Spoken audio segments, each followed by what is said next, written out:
Alright, so is everybody recording? Yes, I am currently recording. Alright, everybody clap on after one, okay? Okay, wait, on one or after one? After one. So on one. After one. One, So, two. So like 3, 2, 1, clap. Yes. No, 3, 2, clap, Okay. 1. 3, 2, 1. We fucked it up.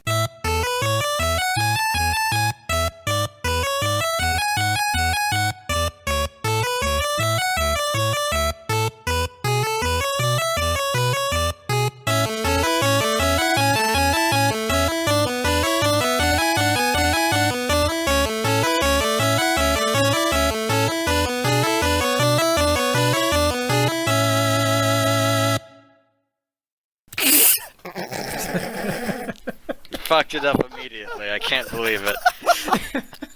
I mean, can't you though? Okay, alright, let's go. Okay, 3, 2, 1. Good enough. Right. That'll do. Fuck it. It's okay. I can edit Probably that. should have all counted, but It's cool. It's Okay. cool. Alright. Hello and welcome to our podcast. Oh, look at him. He's It's taking... me, Game Maniac Oh, 3434. oh, he's taking my lines. What the fuck? Yeah. You're taking... Why are you suddenly in charge? You're the sub-host of this. You're the sub-host of this. I'm the co-host of this. Sub-host. suboptimal host. Also, Yes, say hello to our resident member of the rodent family, Limo Maker. Ooh, ooh, ooh. The thing is, they're not going to hear any of it. Hello there, welcome to our podcast. I am the main host, Limor Maker. I'm also the editor, so you probably wouldn't even hear what GM has just said, because I can just cut I that know you're right going to leave out it in because the and leave it comedic on the value floor. is too good. Limo, have I told you how handsome you're looking today? We are joined here by the co-host of this podcast, DinoSir. Oh my And, gosh, fuck off. He's the new guy. He's the new guy, and we thought we'd bring in a third person because it actually adds a little bit more to the conversation, other than me consistently berating GM for not playing the fucking games that we've listed. Yeah, I've only played 2 out of 3 of the games that we had designed for our podcast. I'm doing so bad. Ugh. Tune in next time when we rename the podcast Bullying GM for 2 hours. Yeah, but I mean, it's the best kind of podcast though, because you just see you like having a mental breakdown. Also, to all you people who upvoted me on Destructoid, thank you so much for that, because now GM's got to watch The Big Bang Theory, and that's so. No, we're not watching The See, Big Bang he's Theory. still I'm right. going to make this very clear. We're not watching The Big Bang Theory. I would like a face cam and for you to live stream this on Twitch. It's just so I could see all the pain and agony. Well, actually, what I was thinking was we can, I think I might live stream on Twitch, me and Limo watching the Emoji Movie and then Pixels, Yes. just so that people can listen to us slowly die inside. Here's the in thing: real time. I have already seen both. Doesn't bother me. I haven't seen either. Oh my god, yes, we're in for a treat. Anywho, All right, we're but actually... before we go any farther, everyone's recording, right? I just Oh, want to yes. fucking make sure. Yeah, is that another dig? Um, He's making a slide dig at me again. It's great. I love No, I'm being serious. No, I want to make sure this is all recorded. it. No, I'm recording. Is the recording the red button? Yeah. Oh. Oh, whoops. I'm joking. No, Okay. I'm aware. GM isn't. He's a little bit slow on the weekends. He is. I Notice Anywho, this. we are. don't know what I did. I don't know. I honestly don't know what Stop I did to interrupting me, deserve GM. this. Wait, sub-host, stop interrupting me.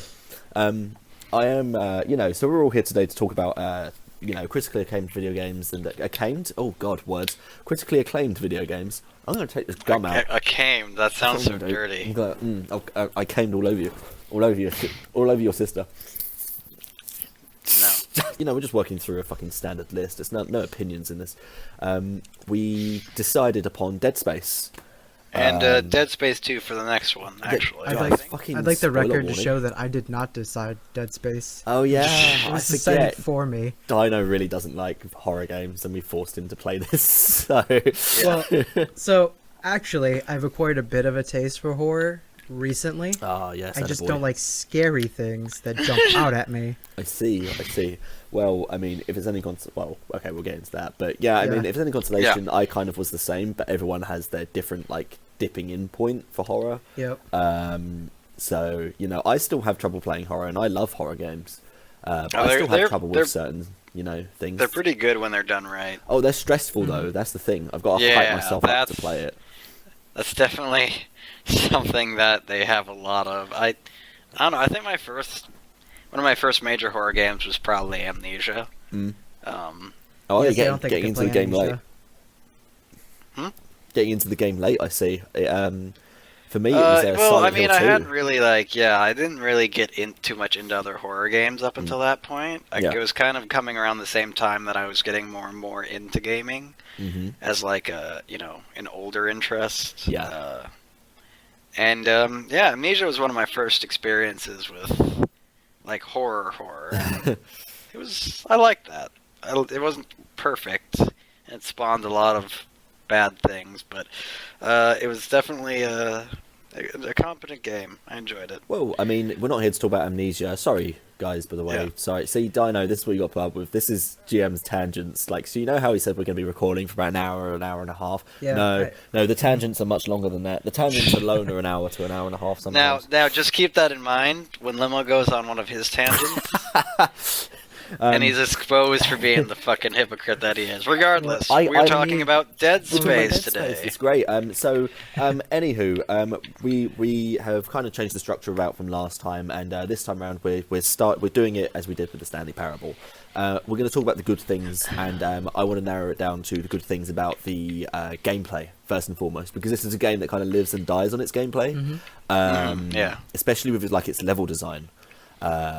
And the way it really all those technical aspects about it kind of live and die on how enemies are placed, on how stressful a situation is, and how the combat feels. So I'll let you guys talk. I'll add my own bits and pieces as we go, because I am, of course, the dungeon master of this chat. So you two want to just talk, go for it. Should go we for it. roll So for you know initiative? what? We'll go for Dino first. I think Dino should start the conversation. Yeah, sure, go for it, so man. what did you enjoy? What are the good things about the gameplay and whatnot? First off, I think the thing that stood out to me while I was playing Dead Space the most was actually the way that combat works. And so, of course, in the first 3 minutes, they explain about 40,000 times how it works, and basically, you just have to, as opposed to just shooting enemies, you have to actually specifically pick off limbs, and that immobilizes, and then you can further, finish them off that way. having grown up So in really- London, that's kind of like the thing that we do to the drunkards outside the local pubs. So it just Okay, came as yeah. second nature to me. Yeah, no, it was really fun. It was more zombie game than any zombie game that I've ever played. I Yeah, think I feel in that that. aspect. Yeah, definitely. Yeah, and I think that that having the weapons kind of match who Isaac is as an engineer was really a nice touch. Yeah, I definitely feel the same way. I think it's like the heavier the weapons get, I really enjoy like the impact of each weapon. You really do feel like the kick of each weapon. I kind of wish we got to see some of them in actual action. Yes. Personally, Right. because I mean, some of the weapons I look at them and I'm like, I'm not really sure how this would be used, and I'd be curious. But yeah, I mean, it's one of those are two of the selling aspects of the game when it first came out. Yeah.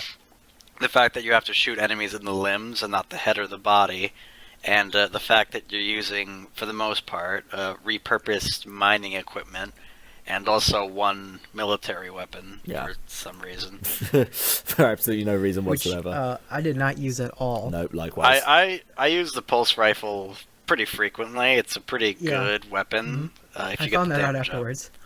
Yeah, and that's kind of part of where some of the problems with the series come in for me. We'll get more into that when we go into story and the universe, but I feel like the pulse rifle should have been the worst gun, and in some ways it actually is, except against certain enemies that have big weak spots. But other than that, all the weapons are supposed to be like mining or engineering apparatuses. Because as you may be well aware, Dead Space takes place in the far future on the USG, I think it is, Ishimura. Which Which again, is they a... only say like 40,000 times in the beginning. Yeah. Yeah. I actually came up with a drinking game. You are too dumb to remember this. You are too dumb to remember this name. It's foreign. What the fuck do you think we're you gonna are? get into it because as much as I like Dead Space, story isn't one of the, and writing isn't one of the strongest aspects of the game. By the way, they mispronounce it. Really? They say Ishimura, and it should be Ishimura. That's great. Anyway, God. but yeah, Anyways. getting to the gameplay. Mhm. So engineering equipment, obviously, which I do like. It kind of gives them a little bit more leeway with what they can do. I mean, some of the guns have inherently similar functions to other things, like the force gun, but at the same Right. time, they don't feel exactly the same. Like the force gun is kind of like a shotgun, but it doesn't feel like that. No. It just feels like this powerful thing that blows out huge shockwaves. And Yeah, I think that it really does. It plays into the game well, and it actually makes things feel different from your usual game. Like you said, the force gun is kind of like a shotgun, and I'd say yeah, but it's not. And the line gun is kind of like the shotgun too, but also it's not. And so you have almost... It feels very different from any other game that I've played because the guns are so completely different. Like Yeah. even the pistol, The plasma cutter. Yeah. well, the plasma cutter feels actually good to use, unlike most pistols. Yeah, it actually It's- it's one of those situations with like I looked at all the trophies and whatnot. It's what I do before I start any game, and one of the trophies is to actually go through the whole game just using the plasma cutter, and Yeah, it feels You know what's funny about doable. that? That's the thing. It feels doable. Oh, it's entirely viable. The I weapon, almost did that. I was like, Yeah. maybe, but then I was like, nah. the plasma cutter is a fucking great weapon, and also, I feel we should mention, like all the guns have alternate fire modes, Yep. and that's kind of one of the gimmicks because the plasma cutter is actually essentially the most useful gun because it can switch axes. And what that basically means is like it goes from horizontal to vertical, and that means it makes it way easier to chop off enemies' limbs, which is why it's the best gun in the game as far as I'm concerned. Yeah. You should probably note that it fires basically like three little bullets at Yep. a time. I think That's it why fires I like an quickly energy say so. wave or whatever, right? Isn't it? I think it's- 'cause I think I it has 3 reticles, but it fires Yeah. one wave. Okay, that makes sense, I guess. Yeah, because the line cutter does the same thing. Watch now I us all think be about it. completely wrong. It's great. Yeah. Yeah, Actually, no. it uses line scanning. I love the best phrase for that is the actually people. The actually people are like actually I'll have you know. Actually. But yeah, and that's another interesting aspect. All the guns have a... This was after Resident Evil 4, wasn't it? They Yeah, it actually, was. interesting thing about that, they actually went back and retweaked the gameplay and set pieces after Resident Evil 4 came out. They reworked little bits and pieces. They kind of looked at it and went, holy shit, we want to do that, but in space, in like sci-fi horror, and went back and did that. I would argue that the gameplay for Dead Space feels like Resident Evil 4, but a little bit snappier, because I've I'd say it's replayed Resident Evil 4, and I replayed that almost alongside the first time I went through Dead Space, and I stopped playing both at around about the same time. And Dead Space just is aged better.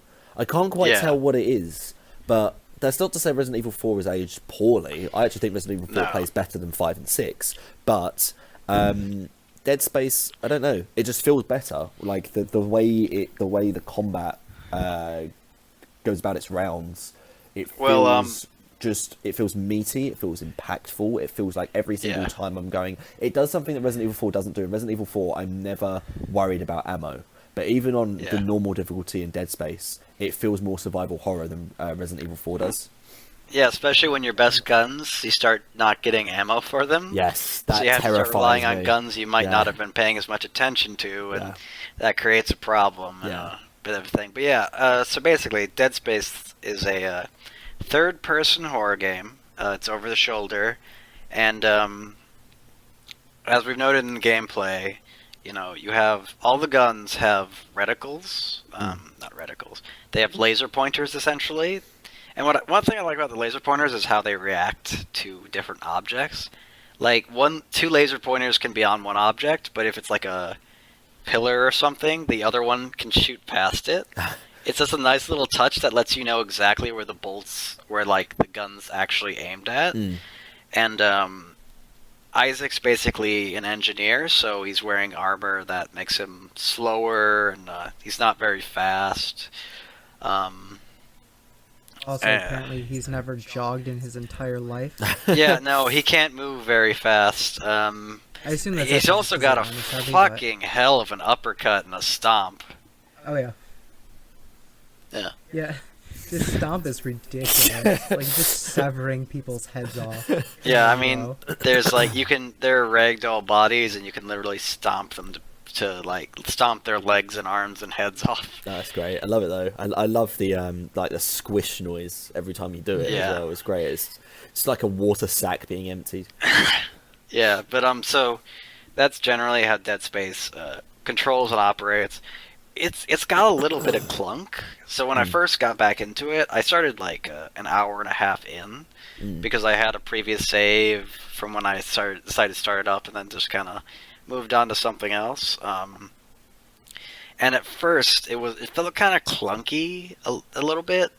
But once you kind of get used to it, it actually does feel pretty good. The main gameplay feels tight, feels well done. I think Dead Space 2 is tighter, and generally feels a bit better to play, but I want to replay that before I get too definitive. Yeah. But yeah, that's I'd say generally that's how the gameplay flow works. Enemies are generally relatively fast in bursts. Yeah. And you're not. But what I like about it is you can move while you're shooting, which I don't know why that was a thing in third-person shooters, like horror shooters for a while, where it's like you can't move when you're shooting. It's like, okay. I can tell you why. You want to know why? Does it make it spoopier? Yep. It creates a lot of tension. It's the same reason I think that the first... I haven't played the second Dead Space, but the reason why Dead Space, I think, has a little clunky controls is because it makes it frustrating, and that frustration builds up a slight amount of tension that they can then turn around and use into spooks. Yeah, that's fair. It just feels like, especially for the way Dead Space works, it's kind of nice to not get, like, as easily penned in. Mm-hmm. You can kind of move around. He doesn't move fast when he's aiming down sights, but it's definitely, like, it's a nice little feature, and because of the way the enemies work, it works with the gameplay. But yeah, then there's the UI, which I'll let you two start talking about. I love the we UI need to talk about that shit. It's the best part. It is probably the best user interface of any game of last generation. It is that good, and it's so weird that there's a lot about Dead Space that I kind of find that hasn't aged that well, but the UI to this day is one of my favorites. It is so fucking good. I adore it. Like, I can't even say anything else. There's nothing bad that I can say about it. Like, it's so slick, it's immersive, it has minimal clutter on the screen as well. It just works seamlessly. It's so good at what it needs to do, and it does it without breaking immersion. That's when you know you're onto something special right there. I adore it. Like, there's nothing else that I can say. Dino, you may as well just take over, because, like, there's nothing more I can say about it. I fucking adore it. I can tell you. I did not notice the UI. Oh, wow. Which means that it was the greatest UI that has ever been created. Yeah. I think the best compliment you can give something like that is I didn't really think about it, aside from, like, in its place in time, how innovative it was to just have it all self-contained. Yeah. Mm-hmm. So, as an explanation, the way... this kind of ties into the aesthetic, but we'll get into that more. So Dead Space has a lot of holographic technology and, like, on-suit displays. So on Isaac's spine, he's wearing a rig which has blue lights that have divisions that indicate how much health you have. He's also got a little thing on his back that It's like a little half circle that indicates how much stasis he has, which lets you slow down things. He can use an ability as an objective display thing, where he'll like put out his hand and it displays a line that you can follow to get to your next objective. And the inventory, map, and notes menus are all displayed on it from a hologram on his suit. So it zooms in on it, but it never takes you out of the game. So it's fully immersed into the game. The only thing that isn't immersed into the game is like like game settings and, you know, exiting the game options. But other than that, everything's integrated into the game. There's no like menu that takes you out. And it's fucking brilliant. It just looks so good. It's so well set up, and it fucking just operates so well. It's just fucking really, really great. And I mean, even games today, you see like a game like Horizon Zero Dawn, where it's like it forces you to go to all these menus, and they just look kind of generic and crappy. And then you go back to something like Dead Space, and you're like, damn, this looks good. Yeah, it's definitely probably. I think it's out of everything. That's the part that has aged the best, like hands down, aged the best. Because other places, other UIs in other games haven't even tried to do something like I'm probably forgetting something, but not in like high profile games, especially not ones from EA. You know, they haven't tried to do something like this, and I get that it won't work necessarily with every sort of genre. You know, it's kind of hard to do with every genre, but trying to find interesting ways to bring about your user interface and your HUD is you know, something that I think more games should try to do, because that is how you reach that level of immersion. I can't tell you how unimmersive certain fantasy games are because of their really lacking UI and HUD. Well, I mean, like it's just one of those things where some games just don't put in any effort to like make their UI at all immersive. But you have certain games like Fallout 3 where it's like the UI is self-contained in the Pip-Boy. So it's still like in universe. It keeps you in the game's universe. Whereas like in Skyrim or something, you just open this magical fucking like inventory screen that looks like crap. And well, it's relatively like simple stylistically, but it's not in universe at all, so it just takes you out of it. Whereas again with Fallout 3, for example, of a UI that keeps you in the game, it's like it's integrated in the game. It's not taking you out of the action every time you need to check your map or other shit. Don't think this will save you from having your favourite game of all time torn apart. So from that, of course, you were going to talk about the aesthetic and what you actually enjoyed about it. Oh my gosh, the aesthetic for this game is honestly still one of the best aesthetics for a game I've ever fucking seen. It looks so fucking good. Even if the graphics have gotten worse, obviously, as it's aged. Yes. You know, actually, I was gonna say, I was really impressed with how well the graphics hold up. Yeah. They still look really like nice. Don't worry, It that's might just be GM because- being a nitpicking nanny. It's fine. It's Yeah. okay. No. It's When just I say that obviously though, it's understand like what I mean is like, you know, you can see certain uglier textures or animation things, or the ragdoll physics, which are hilarious. But it's not like going back and playing like a PlayStation 1 or a PlayStation 2 game. No, Where it's, no, like, not at really all. obvious And that- it's aged a lot better than a lot of other PS3 games too. Oh yeah. But I mean, like, even if some of the graphics haven't aged as well, the aesthetic just fucking carries it all the way. Yeah. You know. I mean, I don't know who they had. I really should look into the art of it sometime. I want to get an art book of it, but the fucking Unitology script and iconography looks amazing. I love the scrawl of it, the design of it. The marker is one of the most fucking...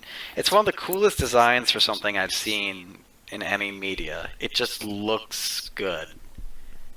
It's just like it's hard to explain, but the design of it is so immediately iconic. Yeah. Even when you first start playing the game, and It's just, Isaac's suit with I think we're going to, almost bones and ribs structure. We're going to have to ban the use of the word iconic, because that's now a dirty word after listening to fucking Ubisoft press conferences. Yeah. So we're going to ban that word. I know what you're talking about. I'm wearing my iconic Aiden Pearson hat right now. Iconic synonyms. While you talk about this, GM, I'm going to look up for the synonyms for iconic. And what was I about? Oh no. So I was going to say that the lead artist for this was Ian Milham, and I'm now trying to stalk him online, and he hasn't done. He's the Tomb Raider creative director. Huh. Wow. Talk about going downhill. Wait.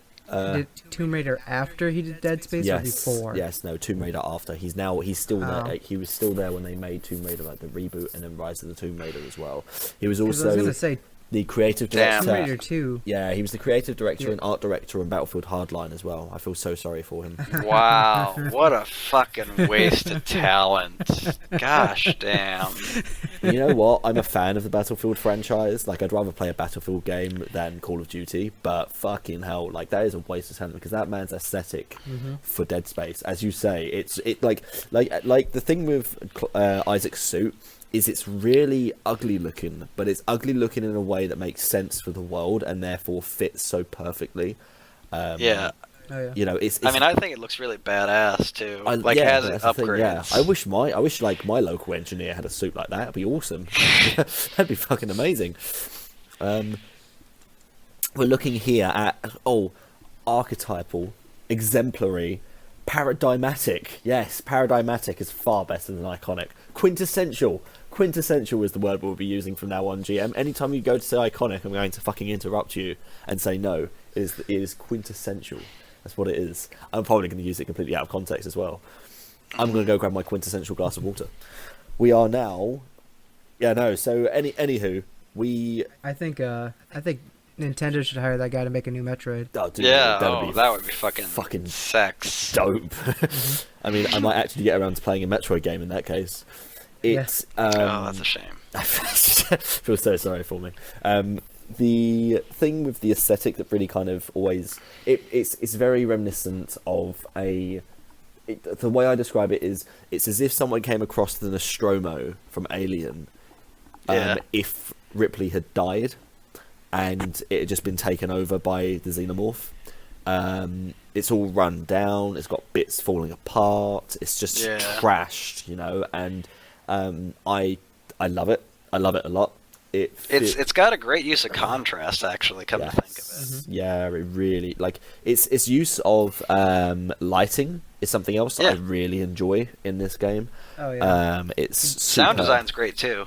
Sound design, the lighting, like all that sort of stuff is absolutely top notch, and it also helps that those, as you were saying about like the textures not aging that well.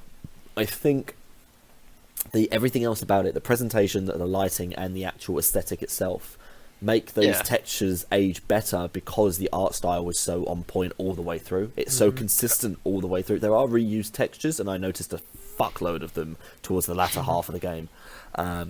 But that doesn't matter because they weave that in with new assets that they obviously made. Specifically for certain parts of the level, and that's something else I really fucking enjoy about the gameplay. It feels, even though you're using the same weapons for almost the entirety of the game, you come across areas, and each area feels like its own thing. You will remember each area, each time you go to a new one, it feels like there's something around every corner. Even though you can handle it because you've handled it before, it's still feeling of the new. You're one battle away from being really low on resources, health, and everything. Yeah. Mm-hmm. And it's really good at keeping you on your toes because it's like you don't quite know what's coming. Yeah. I mean, like, for the contrast, it's so most of the Ishimura is obviously like, it's kind of I think I've heard it's apparently similar to Event Horizon. I've never seen that movie. Very much so. Very, very much so. It's like, it's a big old industrial ship. When you first see it, it cuts such a figure. It's such a cool-looking ship. it's got these big old ribs almost, which again is tying back into that like design similar to Isaac's gear and certain other things. And but yeah, it's a lot of gunmetal gray and like more industrial because it's an industrial ship. Yeah, that's the whole point of it. It's not designed to look good. It's designed to go crack planets open and steal their delicious materials. But it's all gunmetal gray, and so what I love the contrasting they do, where the unitology script, and well, first of all, like you'll start finding like blood and like notes written in blood or marker or whatever. Yeah. And then there's like this striking white. Yeah. And red is what generally gets used for unitology, like script. And unitology is basically this crazy, insane space cult that has a different language and they worship the marker. So you see drawings of the marker everywhere after a point. And it's just like it sticks out so much against that gray industrial background. And then you get to the areas where the necromorph like biomass has taken over parts of the ship, and it contrasts insanely with the straight orderly metal parts in this disgusting gooey mass that like has graphics effects of it like twitching and moving and transporting nutrients, kind of similar to what almost a slime mold looks like. Yes. If you've ever seen one. Yeah. They kind of move stuff through these weird vein structures they have, and they can switch directions. It doesn't quite look like that, but I wouldn't be surprised if at some point that was part of the inspiration.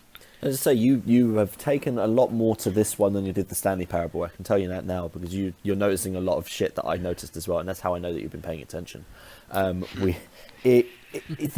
design itself does feel like it's a combination of the irreverence of science and the standard biological construct of the of the body, and they sort of mesh the two together, and that goes for everything, even the necromorphs themselves.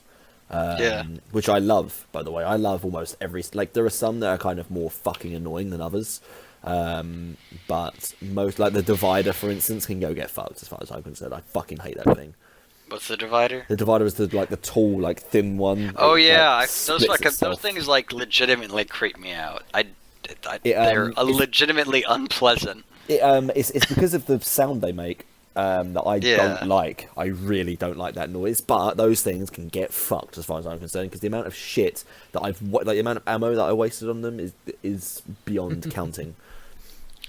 Yeah, the force gun is great against them because it keeps knocking them down, and then when they divide, you can just blast them all with a force gun shot and kills them in one shot. I see. See, I just kind of just fucking go ham on. They terrify me so much that I stop thinking rationally. Yeah, they're really creepy. Like, of all the design, they're these tall, unpleasant, muscly things. Yeah. It's they're like muscles wrapped around mummified bones, and after you do enough damage, the arms and the legs and the head all pop off, and they have muscles acting as their tendrils.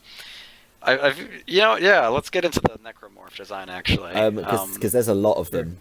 There are a lot of enemies that you fight in this game, and so basically, what the necromorphs are well, necro is literally dead morph form, so dead forms.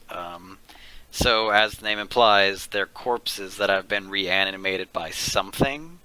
It's never made entirely clear, but it's apparently some sort of alien life form or something. At least that's what it appears to be. There's a couple of, like, this way or that way, but basically it's mutated human DNA and like these little life forms apparently that are like similar to bacteria, I think. One of the logs mentions. Yeah, they do indeed. And that's what grows on the walls and creates the biomass. And they turn these corpses into these disgusting, like, perversions of what the bodies used to look like.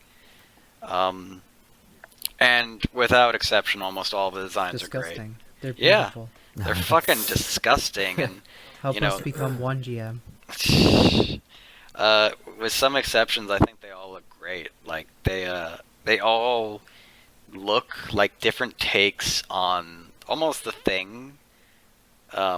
I would say, like, they just the different ways of breaking and stretching the human anatomy. Like, I mean, there's one that's basically a bunch of organs with a flap of skin over the top of them that makes new necromorphs, the Infector. There's, like, obviously the Divider, which is tall and bony and like, just thin strips of muscle. There's the standard necromorph, which is, like, shriveled arms and, like, you know, back muscles turned into, like, these bladed things. That's the Slasher, I believe it's called. Yeah. Yeah, they're...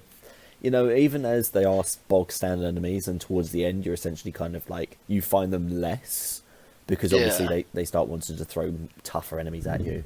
They take the Uncharted route there, where it's kind of like, you know, we're just going to throw fucking shitloads of tough enemies at you until you get bored and stop playing, or you beat the game. One of the two.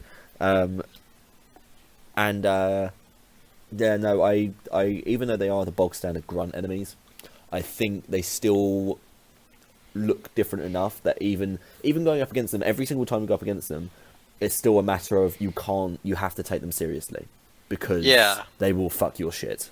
And what's nice about them is that there's a variety of different versions of them, but at the same time, they could do to be a little bit less prevalent, because they do become bog standard as time goes on. Well, here's the thing: what are your favorite? What are your favorite like? What's the most interesting like level for you guys in terms of like the necromorphs and the way they're sort of handled? Let me think. Because for me, it's the one, and I can't quite remember what one it is, and I can't remember what it's called, but it's when you're in the botanical garden area. Hydroponics. That's what I would say too. That was honestly really stressful, but after finishing it, I was like, thank fuck for that. Yeah, but I really enjoyed it. So basically what hydroponics is just fucking brilliant in terms of the level design. Because it's like, one of my favorite things it does is it contrasts, like we were talking about before, where you go into one area and the necromorphs haven't really, like, the biomass hasn't moved into that area yet. So there's, like, animal noises. There's no animals, obviously, but it's probably, like, just a cute little thing. Which get more intense, and they add in monkey sounds and everything when the necromorphs start attacking you, I noticed. But there's all these healthy plants, and it's green, and it's vibrant, it's alive. And yeah, there's and so you first encounter some crew members, and they don't attack you because they can't. They're just basically like the front of their bodies and their arms and legs have been melted together, and their lungs have grown out of their backs and turned into giant sacs. So they breathe, and the lungs inflate, and then they cough it out. And they'll actually, if you watch them long enough, they don't just do the same thing over and over. They do eventually, but like they'll breathe in and breathe out, and then they'll breathe in raggedly, and then they'll start coughing, and it's just really disturbing. And then in the second part of the level, you go into another area that's been completely taken over by necromorph biomass, and there's no music, no animal noises, no green, just this disgusting fleshy biomass all over everything. It's fucking great. Yeah, no. What about you, Dino? I think I'd probably agree. Overall, I think also I don't remember what level it was, but the first level where they introduced you to that like invulnerable enemy. Yeah. And you have to like cryo freeze him or whatever. I think that was pretty fun. A little frustrating, but overall I think it was actually really fun to do. It kind of reminded me of, was it Resident Evil 3? Yes. Is that the one with like the invulnerable enemy? It might be. I don't know. Hold on. You can tell. Resident Evil Nemesis or whatever it is. Yeah. I think that's the one. Yeah, I think that's I love that because it's such a great setup. Because it's in the thing, and it's not doing anything, but it's like this big, intimidating thing, and you're like, boy, it sure would suck if that tried to murder me. Yep. And then my favorite character in the game shows up, because he's just so fucking interesting, in my opinion. Who is your favorite character? Mercer. He's so creepy, and like, Mercer? but he's also really analytical. if you don't remember, he's the doctor who made the Oh, made okay, the thing. yep. Oh shit! Yeah, That guy? Yeah, the unitologist. He's guy. such an unnerving character, Mm. and I think think- it's that. Oh, go ahead. I think overall this game does a really good job with its characters. I really didn't know who to trust and who not to trust. Everyone seemed completely shady. Yeah. And so it was kind of cool playing through it. And I wasn't sure playing through it if I was going to have like a choice at any point to change anything, and Yeah. so I was like really trying to figure out who was a good guy and who was a bad guy. I will challenge that with only one thing, and I completely, and I mean that, and I got this from the off, that Kendra was a double agent. That Yeah. was obvious. Completely. Like, it was very early on. it was telegraphed so often and so repeatedly and so blatantly that after a while I got bored of hearing like little like twinges in the dialogue or in the voice actresses stuff, and I can't tell whether or not it was a script reason or if it was the voice actress trying to be shady, because it's almost like she'd read the whole script and gone, right, I'm going to turn evil, so may as well play it a little bit coy. I got bored of listening to her talk because I was genuinely like, I don't care what you're saying to me. You're going to turn on me halfway through the game, so who gives a shit? Yeah, she's pretty annoying, and I really didn't like the twist where it's like where she laughs evilly and like she's twirling her mustache and she's like, oh, you thought I was your friend, but all along I was just some asshole who knew what was going on. It's like, what would have made it more interesting is if they revealed it at the beginning. Yeah. And had it be like this thing of of tension, because you don't know if she's gonna stab you in the back, and you don't know where Hammond really stands because he's kind of a nuts and bolts command structure officer. But no, instead they have it at the end. It's like, and then she's like mocking you as she's flying away, and it's like, all right. Yeah, but like, how And sweet this was is- it? How sweet was it when that giant Oh, monster you have no grabbed her idea. and Yeah. pushed her against the friggin' wall? Well, I love when Isaac just goes up to the flight deck and just does the thing that recalls the ship. Because it's like, what did you think he was going to do? Did you think he was just going to, like, sit around and let you just get away? I'd do that, too. I'd be like, no, you ain't getting away. We're doing this. We're done. And then, yeah, and that gets in the story. But yeah, universally, I think the necromorph design and the way they operate is pretty good. I kind of wish there was more of an indication towards what it was building towards, if you know what I mean. What do you mean? No, what I do you guess, mean? like, they grow on... What? Dino, it's talking to you. Oh, I Oh. said no. What do you mean? Oh, I see. Well, okay, so they grow the biomass and they convert the corpses, and you see them dragging corpses, and I was just kind of wondering to what end. What was the point? I feel like it would almost have been... I was just curious, like, what they were doing, I guess. What was the biological end? And I guess really there was nothing other than, like, just make more biomass, maybe? I don't know. But yeah, no, speaking of that lot though, we can touch on the story now at least. And before we tear it to Yeah. shreds, was there anything that you did enjoy? Because we're still on positives here. Story-wise? Or... Story-wise, was there anything you did enjoy? Go ahead, Dano. Yeah. Sure. I mean, for starters, the dialogue is pretty decent overall, minus Mrs. Snidely. Snidely Whiplash. Yeah. I mean, I didn't really have too many complaints overall with the story, besides like it's a bit convoluted and it kind of doesn't.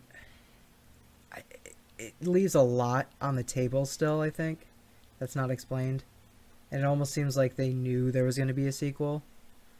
So Yeah. I mean, I don't know. Maybe I just didn't do enough digging or whatever. I didn't read barely any of the text logs. But it's like you said, it's like they're kind of like, it seems like they're pointing towards something, like with the biomass, but it's like I don't understand why it kind of, like, why are they bringing the marker there to like change everybody to evolve them? Like, is there some sort of need that we have, or is everyone just gone crazy because of the marker, or Yeah. I think it.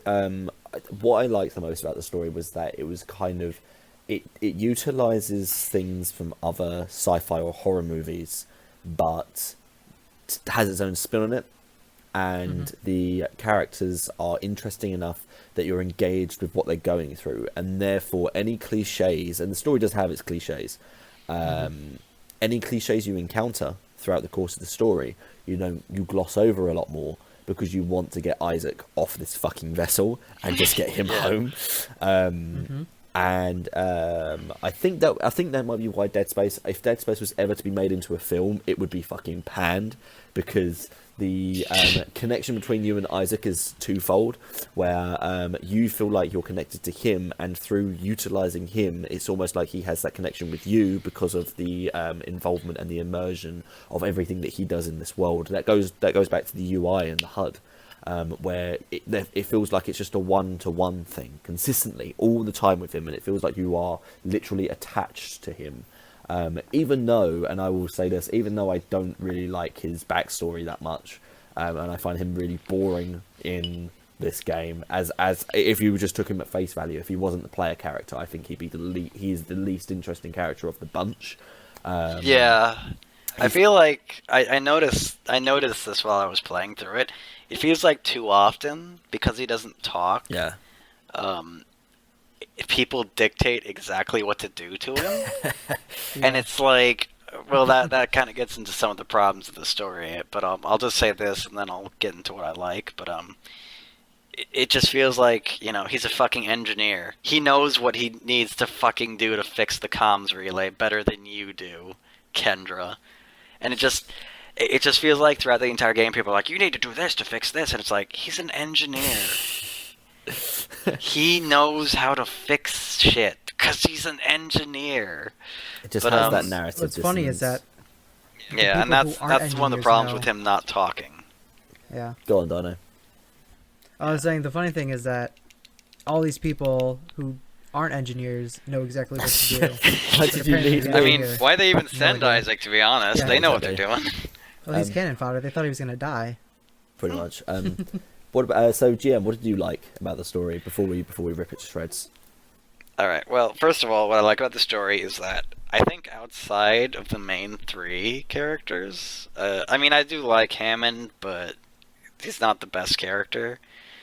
I think there's some really good story and character setup. Like I said, Dr. Mercer. Dr. Mercer is legitimately unpleasant and like creepy. And I think it just comes across in both the voice actor and the performance, and also like the conviction and this mix between a scientist and a religious fanatic. That's very interesting, because it seems like he's completely in control of himself, as opposed to someone like Klein, who's just kind of a nervous wreck, who's obviously had a breakdown, and now he's just like this kind of nutso, so to speak. I think it does stuff like that well. It showcases this kind of cult decently well. I think it's the kind of the concept of going crazy is interesting. I think they don't do it nearly as subtly as they should. Because, it was pretty easy to figure out what the twist was in that department for Isaac.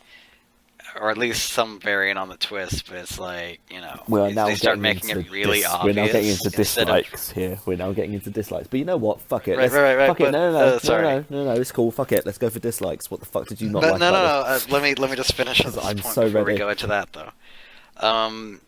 But I do like the kind of hallucinations, the insanity, that sort of thing. I like how it shows the downfall through the audio logs and the voice and the text logs, and just the way environments look and the way the ship looks now, like with barricades or other stuff. I like how it showcases the downfall of the colony and the downfall of the ship, and how the marker drives people fucking insane. And I liked all of that. I thought it was interesting. It was an interesting dynamic. I will second that audio log thing. I really like audio logs in games. Oh, you're one of those people. Because it- I see. It will I think they're a not great way always, to keep not always, but mostly. Yeah, they Yeah. keep. Well, I mean, they keep you in the action, Yep. and they can help build upon events, so it doesn't just need to be spoon-fed to you. Like, you don't need to see the creation of the invulnerable necromorph, which has so much cool. I love the story behind it that you can kind of keep picking up as you go along the game, and that's what makes it partially so intimidating. You know its background, you know what it is, you know how it was made, which makes it even more disturbing. You know how it was And, made, you know all this stuff, but you just don't know how to kill it. And I think that's probably the best Yeah. thing about it. And that's like, and it's creepy, and it's audio logs to show this like demented yet somehow also in control man who's just like he's a creepy character, and through him that necromorph gains even more personality. They're kind of like tied to each other, which is the point. And I think some of that stuff is great. All right, let's get into the bad. Let's get into this. Because I'm chomping at the bit. What didn't you guys like about this? What didn't you? All the plot twists all were the- bad. all of them. Yeah, All of every them. single plot twist only served to diminish the Guys, impact of the story. Guess what? Spoiler alert. Isaac's wife is dead. Really? They reveal it in the chapter names too. So Yes. if you only keep one save file per chapter, you'll probably figure it Yeah. out. Just so as someone who enjoys both writing, reading, and has seen professionally written scripts submitted to them, I was flabbergasted at the ineptitude in these plot twists. I was genuinely kind of like, I can't remember what one. There was a bit. I feel like There's a bit where you're walking along this this hallway, and above you, so you're separated from Nicole, and you see Nicole across the way, and when you come, Oh yeah. and when you go through the door, she's standing there. Now, if you go through the door afterwards and you come back, she's gone. But the thing is, there is no door on her side, and I was immediately kind of like, look, either don't let me come back in through this door, or don't load. Like, it's obviously a loading thing. But I didn't know that until I then had to so I had to replay that part of the level again, and I realised I couldn't go back through the door. I was like, I don't know why. I was like, it's obviously because I was meant to be loading at that point. But if you look to your right, she disappears, and I genuinely, it was then when I was like, oh, so she's dead. Great, fantastic, that's cool. And I was genuinely Well, kind of there's like, a it was it is a problem with. That's not on the game's writers. That's on the game's designers. That there's something like that on the console version that can do that. But the problem is that I then just went back, thought about it a little bit, and was like, oh yeah, of course she's dead. Why wouldn't she be?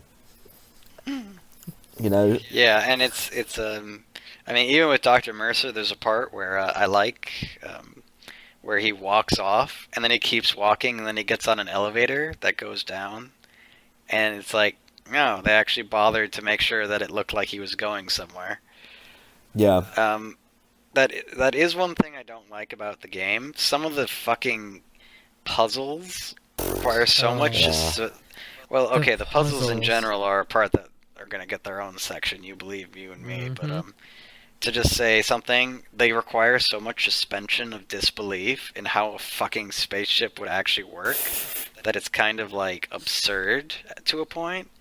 But we'll stick with the story for right now. Go ahead, though. We interrupted. I'll say that I feel like the actual plot twist of this game is that there are no actual plot twists. Like, it just, like, that was the whole joke. They're like, oh, we're gonna have so many plot twists, but they're gonna be so obvious, and then people are like, oh, there's gonna be an actual big plot twist, and then nothing. Yeah. It just, And the only thing I can think of, like, why would they waste any writing talent on writing this piece of shit of a story? And I don't know if this is some sort of outside knowledge that I had of this game, or if I just misinterpreted the beginning scene, but I assumed from the very beginning that she was already dead. Like, there was no point, while playing the game, that I thought that she was alive. Well, I mean, it seems like it is a bit of a horror trope thing where it's like, it might have just been because he's watching it, and that's well, just see, like what never made movies in general. Okay, where, well, you know what never made sense to me? Why didn't he watch the clip all the way to the end even once?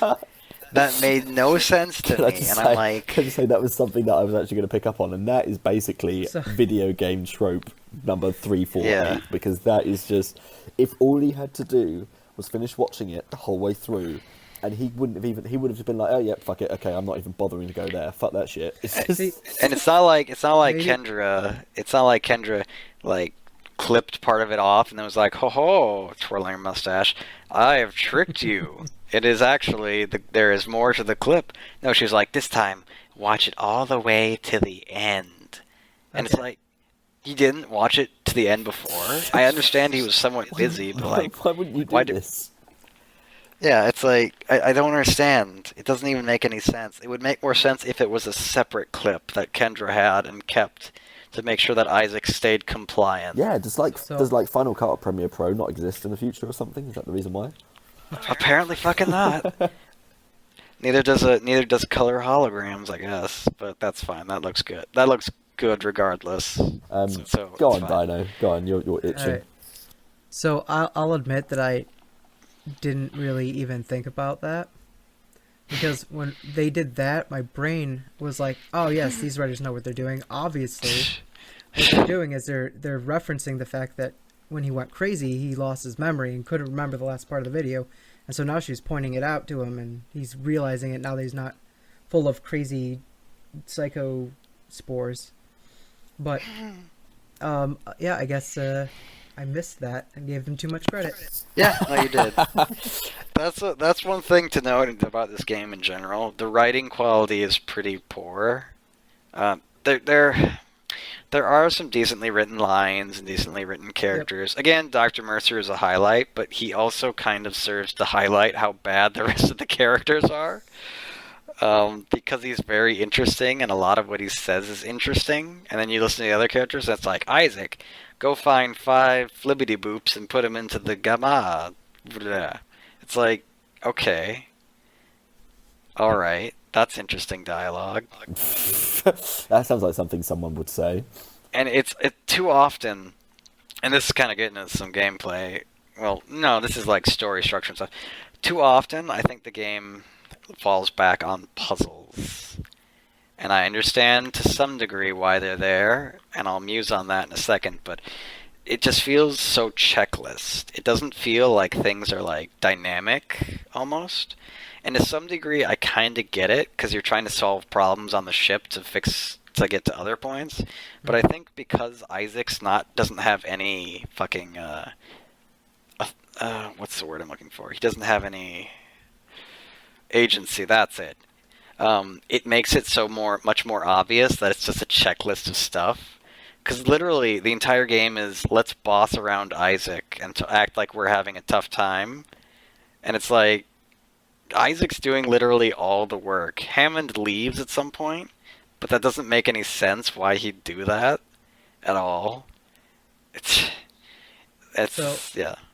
I equated the puzzle parts to kind of you almost role-playing as Isaac the engineer. Yeah. And I didn't have a problem with necessarily the puzzles being in the game, but Well, the concept puzzles is themselves fine. were just like moon logic.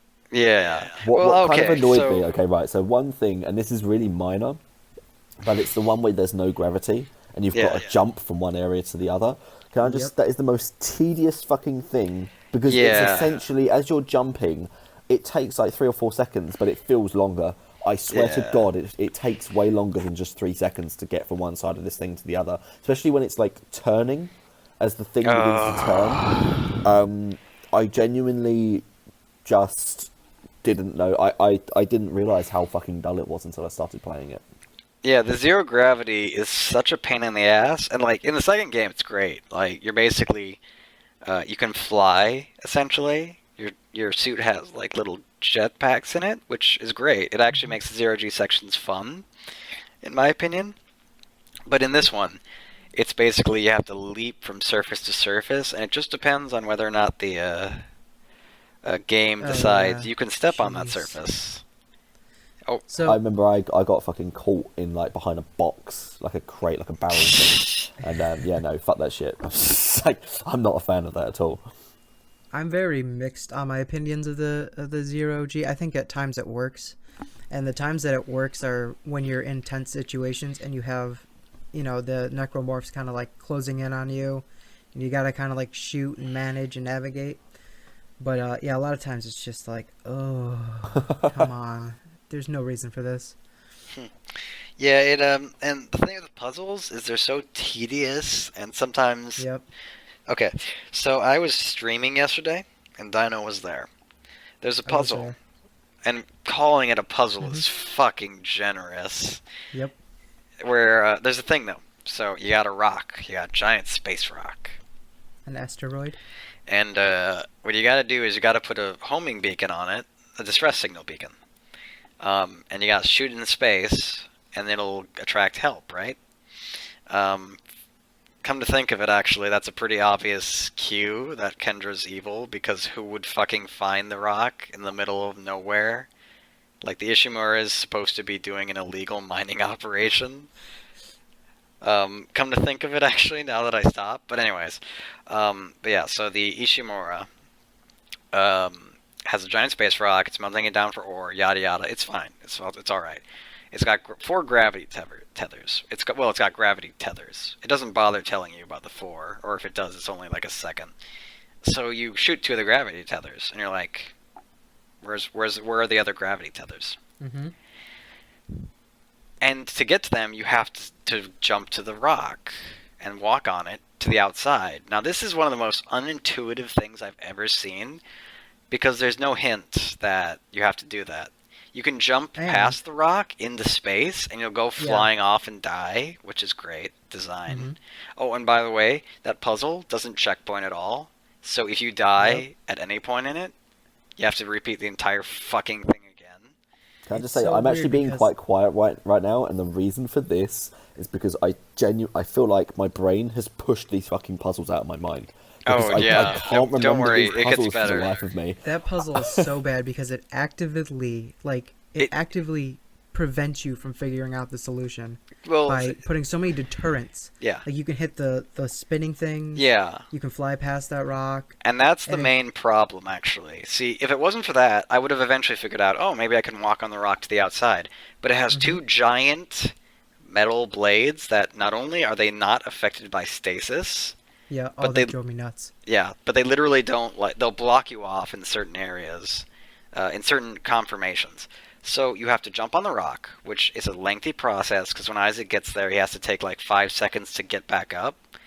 And then you can plant the beacon. But you can't plant it where you're standing, otherwise you're dead. So then you have to walk onto the outside of the asteroid, plant the beacon. Is there any reason that it takes Isaac 5 minutes to plant that beacon? No, there's no reason other than to basically just say fuck you. But if those... See, the thing is, so much of the puzzle design relies on fucking, like, this stuff being designed by madmen, that it's confusing. It's like, what if someone needs to go out and repair the gravity tethers? There's no doors out there. Yep. Like, why can't I turn off the giant moving blades of death? It just it feels like an actual, not just a design flaw in game, but a design flaw overall from both the actual game designers, but also from the internal game logic. That's what I hate about the in-universe logic is the problem, because it fucking, what it'll do is it's like, you walk through hydroponics, there's a hallway, and at random intervals it'll spray out toxic stuff that'll, like, damage you. What the fuck is the point of that design? In-universe, what the fuck is the point of that? It's not like it's watering something or delivering chemicals or nutrients. It's literally a straight hallway with no plant life in it that just randomly sprays out toxic materials. What the fuck is the point of designing a hallway like that? It's insane. And there's too many areas in the game. It feels that very work gamey. like that. It does feel very, very gamey at some points, and I think that is probably I think that's more a product of the times, though. Yeah, and that's the thing that I noticed, and that's what I realized. The level at the very end. If you don't know this, you have to put the marker back. Now, the marker doesn't go along an automated tram like it would, because it's the future. You have to use kinesis, which allows you to grab and drag things. Oh shit! Yes, I forgot. I totally You forgot about have this one. So you just to fucking drag this thing slowly along its tram, raise bridges. Oh, and also the bridges, they don't stay up. You can't toggle it. Heaven forbid you do that. You have to use stasis on them, which stops them from moving. Then you have to drag it past there. Then you have to go through several obvious combat Don't forget arenas the that are bridges. horribly designed. And you have to drag it all the way back. And then when another character steals it, it automatically goes. I think you're right that it's a product of the times. They're trying to show off the physics engine too much. Yes, very much so. It feels like they're trying to do a Valve, except Yeah. Valve, when they want to show off their physics engine, they make great games like Half-Life 2 or Portal. You know, it's not just that though. I think there are certain things in the game. So for me, and this is one that always has frustrated me, and it sticks with me. Walking past a panel when the necromorph jumps out at you. Yeah. And Oh yeah. They do that at random intervals, but the thing is after the first time, it's not scary anymore. And I didn't even get scared the first time because I fucking knew it was going to happen.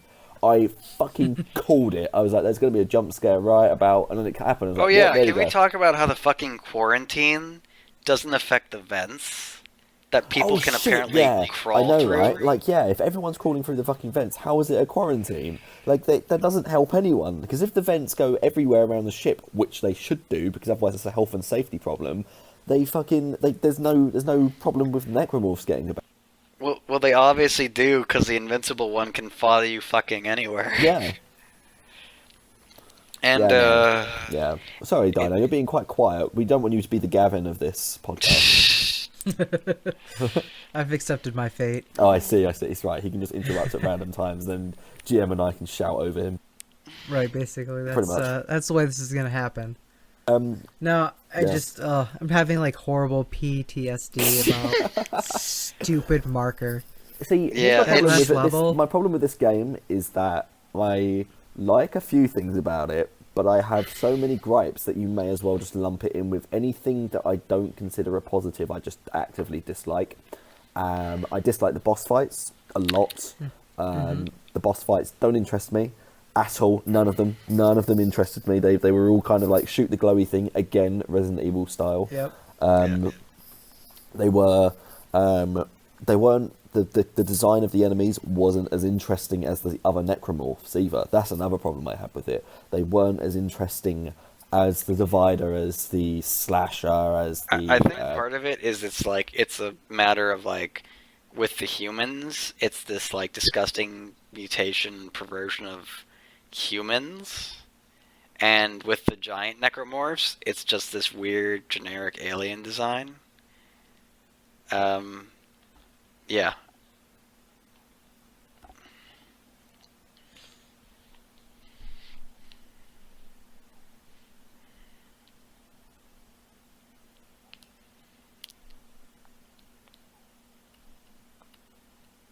Yeah, and I mean, I think it would have been interesting to have an enemy made of corpses, like a giant mass of like a One Reborn corpses. type deal. Hmm? Like the One Reborn from Bloodborne. Yeah, kind of like that, where it's just this mass of mutated bodies forming a giant thing. It's like it could even be more insect-like, but it's like, you know, the way they look isn't really interesting. Yeah, I don't like most of the story. I enjoy the characters. I enjoy most of the characters. I enjoy the UI. I enjoy most of the aesthetics. I enjoy the combat and how meaty it feels. But I don't enjoy the use of jump scares. They're really fucking boring. Yeah. And here's the thing with me. I've played this game, and because I played this game fairly recently, I have played and watched so many things horror themed that this game does nothing for me on the horror front. Same Yes. thing goes with Resident Evil 4. It Yeah. doesn't feel scary. I know, Dino, I know you're probably sitting there with just like chills already, just the idea of us talking about necromorphs. Well, But actually, it's funny that you should bring this up, as this is my first playthrough of this game. Yeah, oh, that's interesting. I got jump scared once Oh, really? One time, one of their jump scares landed, and every other one was completely predictable. I'm like, yep, it's gonna jump out of here. Oh, there he goes. Yep. Every single time. One time it got me. It baffles me that they thought it was a good idea to do that, especially when just 2 years later, Amnesia: The Dark Descent came out, and it proved that you could do psychological horror better than most other games. It just doesn't. See, here's the thing. I don't normally like referencing other people's work because I like to make my own opinions on things. But if you've ever watched the Zero Punctuation on Dead Space, he says it really right, where they're trying so hard to emulate what Resident Evil was going for at that point, that anything scary feels moot because the actual stress and the actual horror is just from running out of ammo. Yeah. It doesn't feel like when something's running screaming at me, I'm like, yeah, I can totally take you. Oh wait, my plasma cutter's out of ammo. Shit, and that was the last piece of ammo. For fuck's sake! And then I get stressed. And you know that's good survival horror, but I should also be scared of the thing that's coming at me. There are a couple that work. The Divider creeps me out, but most of them, because of how weighty the actual guns are and how well done the gameplay is in terms of physical combat, it loses some of its luster in the horror department, and that's fine. But I don't see when people say, "Oh, this is one of like the scariest games I've ever played." I'm kind of like, No. really? Because No way. I just was not. It might just be me. Some people have a different disposition to me. and No, that's fine. I think But a lot of people agree with you. I just don't get it. It's that classic problem of like when you make a character too strong, which Isaac definitely is to some degree. I mean, he can, explode people's heads with a punch. Yeah, I mean it's like when you make a character too beefy and like the thing with so if we look at this game versus Resident Evil Remake, that game you can barely aim. It's pretty clunky control wise, and enemies and ammo's a lot more scarce, and enemies are a lot slower but also more dangerous, except for certain enemies which are faster. And in Dead Space, you have pitch perfect aim. You have several different guns that you can generally almost always find ammo for, and I like Dead Space a lot. I'd go so far as to say I love it in some ways, but it is not scary. It doesn't have that same atmosphere and that same level of just creepiness to it. Yeah, go on, dude. See, I think it does have. It's creepy, but it's not like. It's definitely not scary. It's not a frightening game. I don't think you're gonna play it shaking in your boots. Yeah. At any point. It becomes this matter of there's a moment, and I can't quite remember what it is, but it's when you're in like a hospital bay and you've got shitloads of necromorphs coming down at you, and you've got to wait for the door to open. And for me, I tried it 3 or 4 different times and I died each time. And then after that was done, I was fucking frustrated with the game, and I was like, "Fuck you! I'm not even going to bother." And I just didn't fight them. I just ran around in a circle in the room, taking pot shots when I could if they got too close, and then taking out the main one in the middle. And once that was dead and the door opened, that's it. I was gone. And it just sort of called to me with this idea of I'm just not worried about fighting your enemies. It's just I'm more scared of running out of ammo because there might be a boss fight somewhere nearby. And can I say that a lot of that I think has to do with the amount of health that everything has? Yeah. yes, Like you can take way too many hits, I think, and I think that the enemies take way too many hits. And so what would have been better was for them to basically take less hits, and then you can take less hits. But the enemies were trickier to shoot. They were more like those twitchy enemies near the end. oh where yeah, they the kinda, twitchers can get fucked, man. stutter a little bit back and forth. Those were the scariest enemies in the game for me, I think. I kind of wish they'd been in the game from the start. They were kind of the most disturbing, the most creepy, and then also they were the most difficult to shoot, so it kind of made them a little more spooky. Yeah. But I think that this is really, it feels less of a survival horror game and more of almost like an action horror game. Yeah. With like that survival element to it. So And I Yeah, think I think that's basically it. It's like it's not quite as tight as an action game should be to hmm some degree, um, but it's definitely got action game leanings, and it's not really that scary. it ends up in like a weird middle ground, I think. Yeah, it does. Yeah, At It's times, a at least. master of none, as I like to say. Right. It kind of, it does these two things competently, hmm and it has and to things some like, degree, I think that kind of works in its favor. Actually, oh weirdly yeah, no, no, enough. no, no, no. I don't think I Sure. don't like. It's not a bad game by any stretch of the No. imagination. Like No. Dead Space is anything but a bad game, but it kind Yeah. of, it kind of middles a bit. It doesn't. It can't put its boots in either one camp. It can't decide I want to be a wholly action game. I can't decide I want to be a wholly horror game. And it's kind of like the overall quality of the game suffers because of it, because it could have even been a great action game or a great horror game, but it doesn't Yeah. do great. It doesn't achieve greatness in either. It's just simply a very good action horror game. I will I Yeah. will say to its credit that even though at times those concepts clash, they also work together really well, and kind of they create at least, if not obviously not a polished experience, but at least something that's kind of unique and it sets itself apart from maybe some other games. Yeah, I mean, Yeah. when I look at Dead Space, I can't think of too many games that have done anything I can't think of, yeah, really any games that have done something similar to it in the past 9 years, aside from its sequels, obviously. Mm.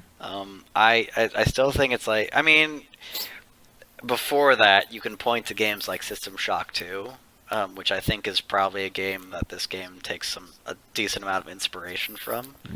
Most definitely. But at the same time, it's like, you know, I can't really think of too much that does it the same setting, which is kind of odd to me.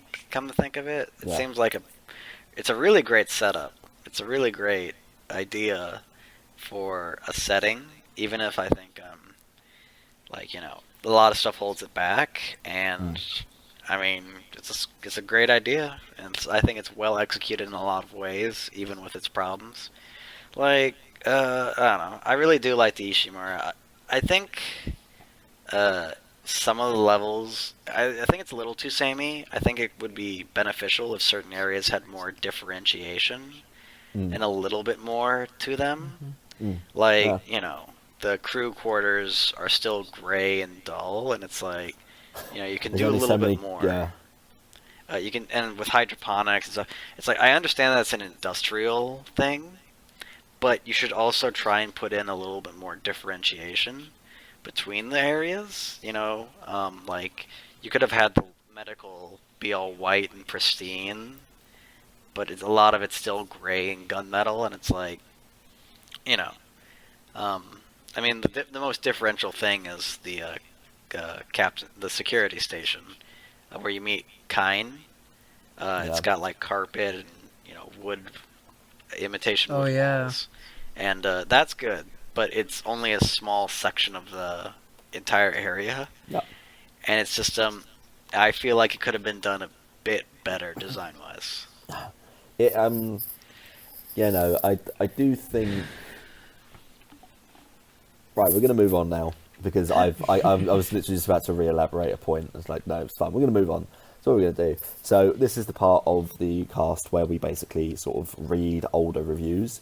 Dino, just so you know, you don't need to. You can air any opinion about these reviews as you want because these game critics don't know anything. They know. Who wrote them? Pretend. No, you don't find that out until afterwards. So what we do here is we just simply analyse what it was said about at the time and see whether or not these opinions from these people, these publishers, these published game reviews, these professional game reviews, stand up to the test of time, and whether or not we think the public opinion, the consensus among the gaming public sphere itself agrees with them at the time, because opinions change, and so that goes with both individual and the public consensus as well. So I'm going to go with this is the highest review on Dead Space's Metacritic at the moment. I wonder who it could be. integrating some nice variety into one game while maintaining its decidedly action-oriented dynamics. Dead Space is appealing across a wide cross-section of gameplay styles, rapid engrossing plots that is a veritable warren of intermingling themes around this, and you've got a game that is basically a guaranteed experience. I don't know how I feel about that because the plot didn't engross me whatsoever, and I definitely don't think like those different themes and everything, other than I'm going batshit insane, no you're not, yes I am. I don't really know. I don't really know what else he's talking about there.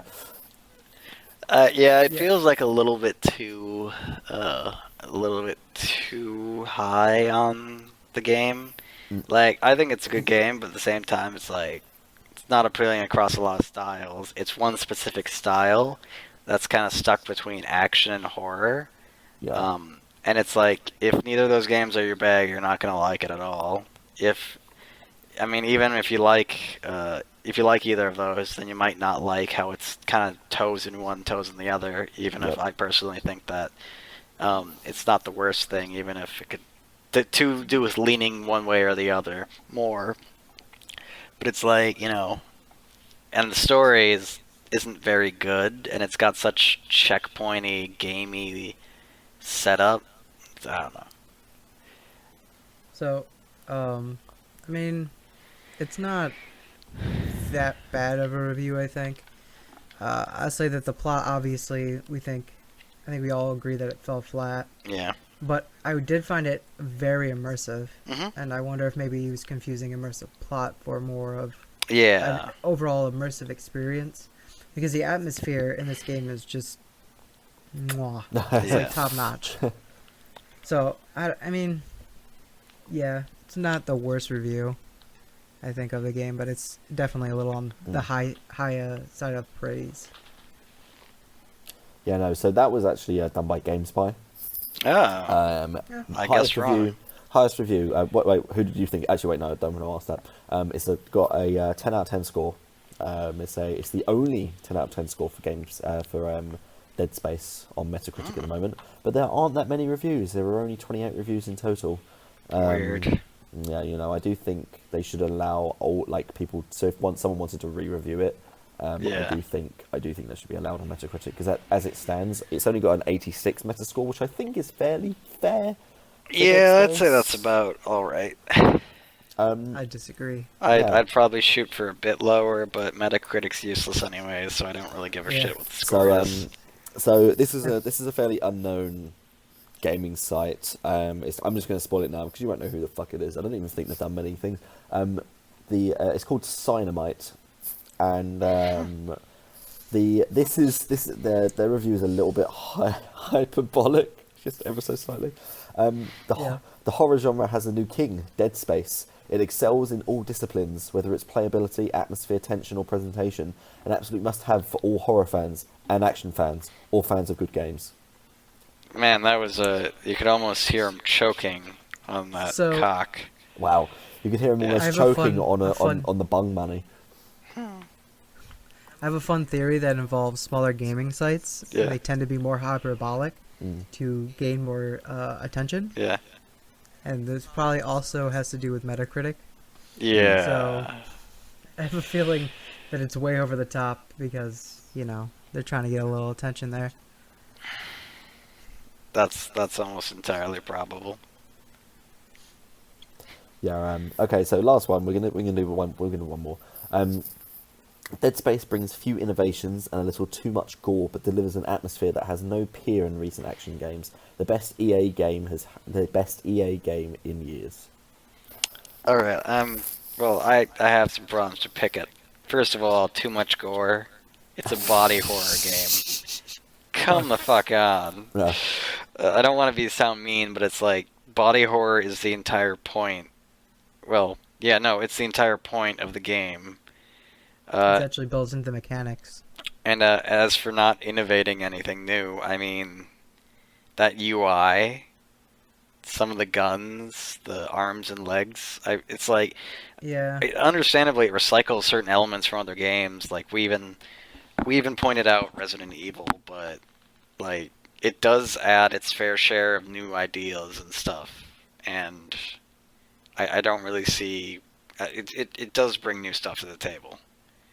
I really wouldn't agree with certain points on this one. Well, that's actually done by PC Games. Yeah. What other games released that year, I wonder? Oh, 2008. 2008 wasn't that stacked. Yeah. Yeah. I've I was gonna noticed, thinking It on... probably is the best game EA has released. Metal Gear Solid 4, To that date. Guns of the Patriots. Are you talking about EA games in specifically? Yeah. Wasn't that what? Yes, that's what he Ruby said. Mirror's Edge. Mirror's Edge was the other one to come out that year. Yeah, no, Dead Space is Burnout. better than Mirror's Edge. I think Burnout Paradise. I was like another Mirror's one. Edge more, if that counts, but Wow. I think objectively We- Dead Space is better. I say we have a heathen up in here. I mean, I kind of enjoyed Mirror's Edge. It just had so many flaws and problems holding it back Yep. that I mean, it was surpassed by games like Dying Light and Titanfall 2. So there's really nothing to it now. I mean, came out in the same year as Army of Two. Ugh. Okay, wait, which Army of T though? The first one. doesn't matter. They both suck. Oh, no. Excuse me. The 40th Day is an amazing game. 40th Day is one of the only games I've just stopped playing and given up on. Were you playing alone? I was playing with a friend for a while, and Wow. after the joke about the panda fucking, and a huge empty area full of like enemies spawning in from nowhere and table cover, I was just like, fuck this boring ass game, and I tossed it in the trash. Well, I didn't toss it in the trash. I sold it back because pre-owned games, but fuck that game. It's terrible. Anyways, all right. Yeah. Any other reviews? I mean, there's one more here, and it's call it science fiction, survival horror, but Dead Space does the genre proud with an engaging story, action that's tense, fast-paced, and extremely violent, as well as atmospheric qualities that will get under your skin and make you jump. Okay. Excellent story? No. Everything else? Fair enough. Engaging story. No. Not excellent. No. Okay. See, The story isn't engaging. The characters are. yeah, the story isn't engaging, but It's playing through the game and driving through to the end is very compelling for whatever reason. I think it's. I mean, I'm used on this a bit on my stream too. I think it's everything else that's holding the game up. I think so too. I think it's the aesthetic, the gameplay, the design of everything, the atmosphere. It all compels you forward to kind of uncover the mystery and learn more about what the fuck is going on and try to escape the ship. That's true. Uh, There's a good bit of mystery behind it. Yeah, because you don't know what's going on. Even at this point in the series, well, okay, Dead Space 3, I don't count too much, but it explains kind of what's going on, but its explanation is stupid, so I'm going to ignore it. Unless that's what they planned all along, but if that's the case, then they must have felt really, really... They must have felt really bad when Mass Effect 3 released, that's all I'm going to say. Because there's some similarities there that are... I think they're too close to not have been EA saying, well, you should do this, just like our popular franchise, Mass Effect. Well, Does Dead Space 3 have multiplayer? Yes, like it has online co-op, multiplayer? because... Well, I meant other than co-op. Oh, no, it doesn't. They got Dead rid of Space the did- Force co-op. Yeah, I was No, gonna say. they got 'Cause I rid of the remember when- multiplayer mode. I remember when they did that for Mass Effect 3, and I was like, Yeah. why? Although, to be fair, that was actually somewhat fun. don't forget they also did Alright, it. They yeah. also just FYI they Yeah, Dead Space 2K 2. 2K also did it for Spec Ops: The Line. Ugh. And It's like, they had to divert. What? Apparently, it was a massive amount of resources that went into that as well to try and get it right Yeah. because they were given a year to make it. And Yeah, they if basically big publishers had commissioned the Mona Lisa, they would have forced him to staple on like a drawing of a dick or something onto the side of it and been like, extra value. Welcome to the circus of of value. value. Right, so that was from IGN. That review. Wow. Yeah, I know. Right? IGN being Well, way that's the too most forgiving and Review. high scoring. I never would have seen that coming. It was 87 though, so it wasn't amazingly high. That's fair. Wow. So now, Well, I so mean, Yeah, I mean, I overall, put more do... value in words than numbers. And IGN 87 is basically like that game is complete garbage. It's the worst score a game can get except God Hand, apparently. And Pokemon Sapphire, or whatever. That will Alpha always Sapphire. piss me off to this day. That will always annoy me. Not that, but the principle behind it. It's a remake. How can you score it worse?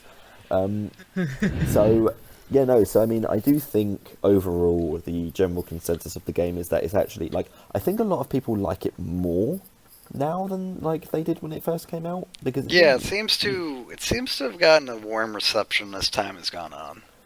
which I kind of disagree with. I do think it's just a very good but not great game. Yep. That's just kind of... I would agree. I'd say it's a good game despite its problems, despite itself. Oh, Battlefield Bad Company came out this year as well. That year, rather. Oh, what do you know? So that comes to the big $1 million question. Do you think this game is art? Would you put it on the same level as Limbo and the Stanley Parable? Absolutely. Really? You would? Here's the thing. All right. Here's What the is thing. wrong with you? What's wrong with you?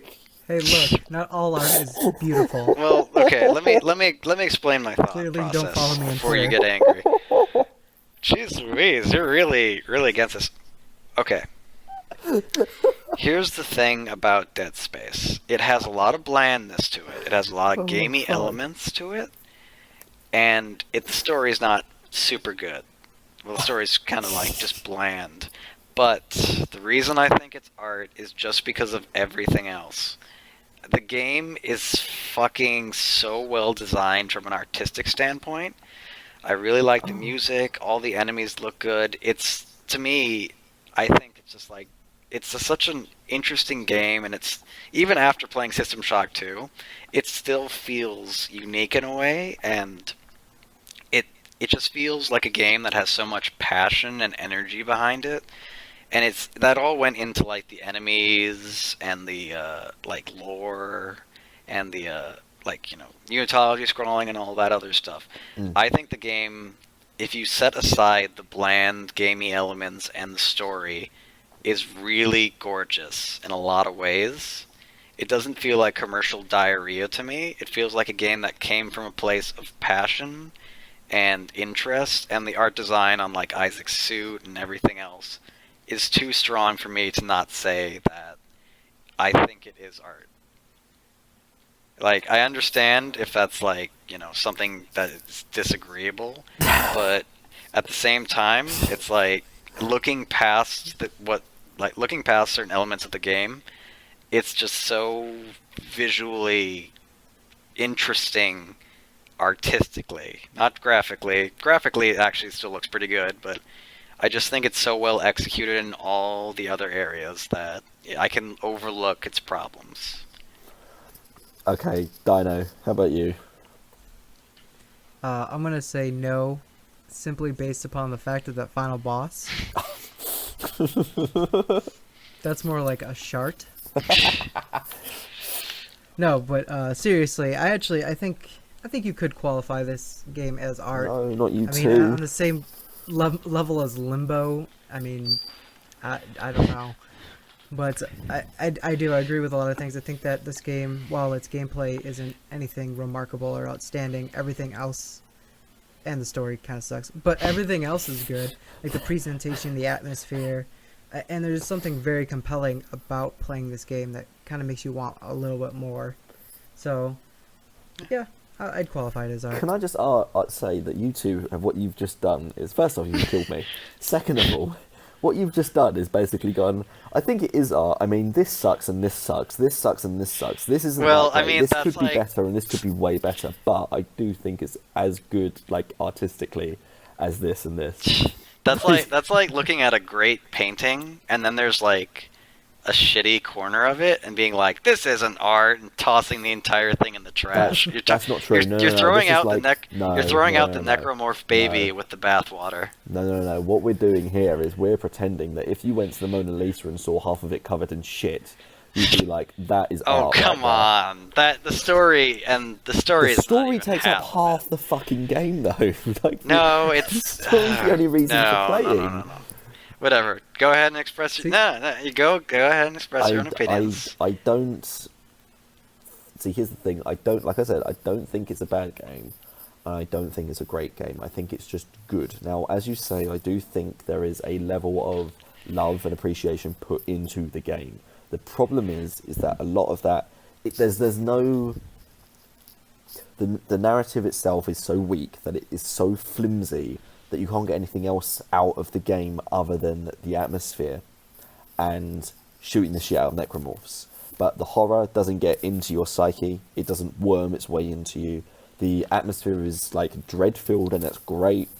And the aesthetic is obviously like lovingly handcrafted by the lead designers and everyone underneath them.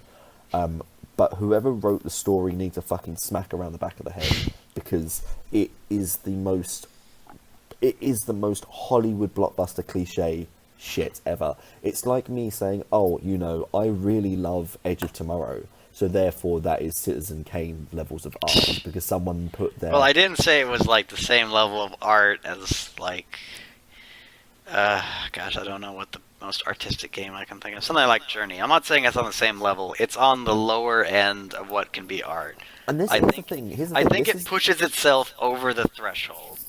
I see. I can disagree, but you two have outvoted me, so it doesn't matter what I say anyway. Well, no, I mean, Well, I'm still on it's... the fence. You can change my mind. No, you can't. I can't. Don't worry about it. I'm not that strong at arguing. Not for a game like Dead But Space. it's like, but no, I still want to hear what your opinion is. See, the thing is the reason why is because there's no deeper meaning to it, and I always find that get films, games, literature, or actual like paintings and drawings, if there's something there that you can get out of it other than what is presented at face value, it's art. Limbo has that, Stanley Parable has that. I've come away from both those games and thought, like, after replaying them as well, I've come away from both of them, and both times I've come away with a different feeling than what I had originally. That's an artistic feeling, the feeling of the artist behind them, trying to, not necessarily, doesn't have to be a message, doesn't have to be preachy, doesn't have to go Bioshock Infinite or David Cage, it doesn't have to be hitting you over the head with its message, but it has to be presented in a way where you get something else out of it. And Dead Space, what I get out of it is, man, that was a shitload of zombies that I just fucking slaughtered. It's like, So that's the qualifier for it, the question. that's only for me though. That doesn't have to be for you guys, but that's only for me. If I come away from something, because like I love Far Cry 3, but am I going to state that that's artistic? I think it's artistic in terms of like the acting. It brings like motion capture acting to the video game medium better than most games have done it beforehand.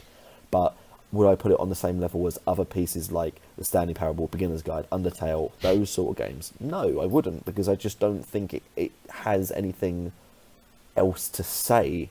There's nothing else to say other than I'm trying to get off this island and find my friends and kill some pirates. You know, there's nothing else to say about Dead Space other than, holy fuck, that game was, you know, quite chilling in some areas, but that was a lot of zombies and a lot of ammo that I wasted.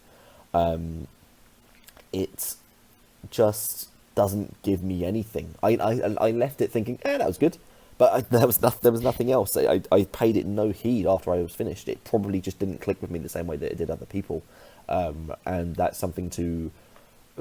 who knows, because I'm going to replay it before I play Dead Space 2. I'm going to replay it all over again from the beginning, because I picked this up again after a 4-month hiatus and then played through the rest of the game. So I might change my opinion when I go back and replay it. But at the end of that, I just didn't get anything out of it. There was no feeling. There are no metaphors that I got out of it. There was no thematic depth in the game. And because of that, it just didn't resonate with me on any level other than, that was a fun game. Well, fair enough. Like I said, I still think it is. I'd put it on the lower end. I wouldn't say it's higher art. I'd say it's lower end art. But I think it just manages to flop across the line of what is art. With all of its limbs cut that's off. That's not super high praise, but I think that's just, for me. I still think it falls in the distinction. That's what made me laugh so much. It was just the way you both were like, yeah, I think it's art, but then all of this stuff that's just kind of like, it doesn't really get there all on its own. It has to lock Well, a few I mean, things off to get to the some finish art line, is but- flawed. Some art has lots of flaws, and some people, I mean, I should say that Like the Mona Lisa yeah, that bitch is ugly. doesn't have eyebrows. But yeah, it's like some art has flaws or problems, but it's still art to me. Like with certain other games, I mean, I'd look at Dead Space 3 and I'd say that's not art. That's not art at all. Even with Dead Space 2, I mean, I need to replay it first, and we'll save that for next time. I mean, I'd be a little bit wishy-washy on that. But at the same time, I think this game has enough of what I think it would need to push it across the finish line. But regardless, that's two arts and one not art. That means it goes on the shelf. God damn it! I've got to put that piece of shit. And it's gonna on my go. fucking shelf. You know where it's going, right? It's going right next to the Stanley Parable. Oh my god. Don't worry, we'll sandwich it next to something else like. Yeah, you know what? You're gonna play. You know what? I can already tell that Heavy Rain is gonna be a artistic no. game for GM. Oh, I love Heavy Rain. Oh god. Likewise, oh my god, it's gonna be art pieces. That's what it's gonna be. You're gonna be voted down 2-1. At some point, Limbo, this is just gonna be me and GM trolling you with like not art games to make you put them on the shelf. I don't really want Yeah, to do. what about that Call of Duty though? It's pretty artful, Can I just right? say no? Can I just say that we're going to talk about Call of Duty 4, Modern Warfare. We will talk about that because that's one of the highest rated first-person shooter games on Ugh. Can I Metacritic. say that out of all of those games, that's probably the most arty one? Yeah. I feel like you could probably actually get some deeper meaning out of it. Well, I mean, you play it, Maybe. and there's a It's really been a while, though. strong anti-war message while playing it. Yep, Actually, and that's true. and I really, really appreciate that. Much more than I appreciated nothing that I got out of Dead Space. Fuckers, Well, absolute bastards, all of you. Setting aside Okay, here, let me tell you. the salt pit that is Limo, I think that'll do us. I think that'll do her. That would do her, who, as in being. Do wait, her. no, I can't. Do No, her. I can't make a sister joke again. I can't do that. I'll to you, so- fucking kick your ass. Regardless. All right. Cool. Yeah. So you guys go right ahead. I'll finish this off. It's fine. Okay. Well, obviously, I mean, I'm Game Maniac 34 on everything. If you want to watch, I'm gonna plan on streaming a lot more, and I'm gonna start trying to stream the games we are doing to also like just fucking have something to show.